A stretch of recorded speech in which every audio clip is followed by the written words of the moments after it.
It's weird to think that Alduin saves the Dragonborn at the beginning of Skyrim, but whilst this might seem unintentional on Alduin's part to begin with, it might be the case that the World Eater deliberately saved the Dragonborn. The Reddit user Life on Marsden originally came up with this theory, and he suggested that there were 3 explanations for why Alduin might have saved the Dragonborn from execution. Firstly, there's the obvious reason. Alduin's attack on Helgen helps to set up the plot and establish Alduin as the antagonist. If the Dragonborn had been executed, then that would be a quick end to the game. Moreover, Alduin's attack on Helgen can be simply explained if one tries and views things from Alduin's perspective. Alduin re-emerges from a time warp, enraged after having been beaten by a band of mortals that he thinks are far inferior to himself. Thus, he finds the nearest town and simply destroys it out of sheer annoyance and anger. An alternative reason for Alduin attacking Helgen could,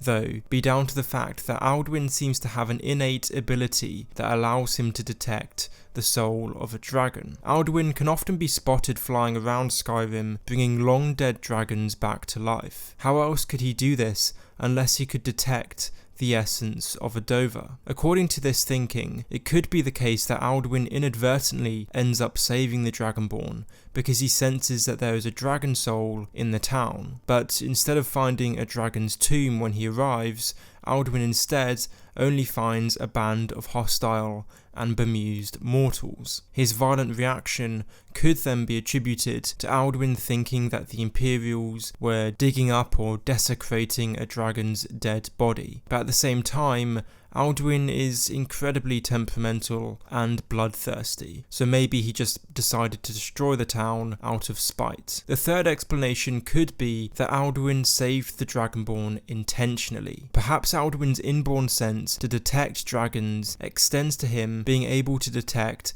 whether a dragon soul inhabits a humanoid form. So having detected that the Dragonborn, a mortal with a dragon soul, was in Helgen, and observing that he was about to be executed, Alduin could have attacked the town to deliberately save the protagonist. Dragons are naturally proud and honourable creatures, even if they are violent and oppressive. Thus, perhaps Alduin thought it would be dishonourable for his fabled adversary to meet their end at the executioner's block before they had the opportunity to develop their powers. This notion is further advanced in light of the fact that Alduin refuses to face the Dragonborn the second time that they meet. At Kynesgrove, Alduin leaves and instead lets loose his weaker kindred on the Dragonborn, perhaps recognising that Dragonborn is not yet powerful enough to face him. The latter explanation for Alduin's actions seems the most unlikely though. Alduin insults the Last Dragonborn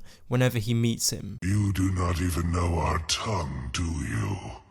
Such arrogance, to dare take for yourself the name of Dova. So it seems unlikely that Alduin would save the Dragonborn out of some sense of respect or honour. Although it's possible that, although detesting the Dragonborn, Alduin nonetheless felt as if he had to face a fully empowered Dragonborn out of a sense of honour. However, this sense that Alduin is wholly honourable can be called into question, undermining the notion that he intentionally saved the Dragonborn at Helgen. Alduin has a purpose that he has neglected. His sole purpose is to end the Kalpa being a cycle of time, by eating the world. However, Alduin is a selfish being, and instead decided that he wouldn't eat the world and would simply dominate it instead. Contingent on this fact, it seems strange that Alduin would, out of a sense of honour, enable a mortal to acquire the powers to potentially defeat him. One could say that Alduin is just arrogant and he believes he can't be beaten, but nonetheless it seems odd that the self-serving Alduin would intentionally help the being that might challenge his hegemony over Mundus. Personally, I'm inclined to believe the second explanation, that Alduin does sense the Dragonborn but unintentionally saves them because he thinks he's detected a dragon soul. This would explain why Alduin ends up at Helgen, because otherwise it seems pretty random and lucky that he happened to turn up at the right time to save the Dragonborn with no good reason. Before I end this video, I'd like to give thanks to my newest patrons, Handorian and Alan Harris. Patrons help me to run my channel by helping cover costs for basic things I need to make videos, like hard drives to store footage and my subscription to Photoshop. In return for supporting my channel, rewards include access to draft scripts, which include the sources I used and which are released prior to a video being uploaded. Anyway, thanks for watching this video. If you want to see more Elder Scrolls and RPG related videos, then feel free to subscribe to my channel.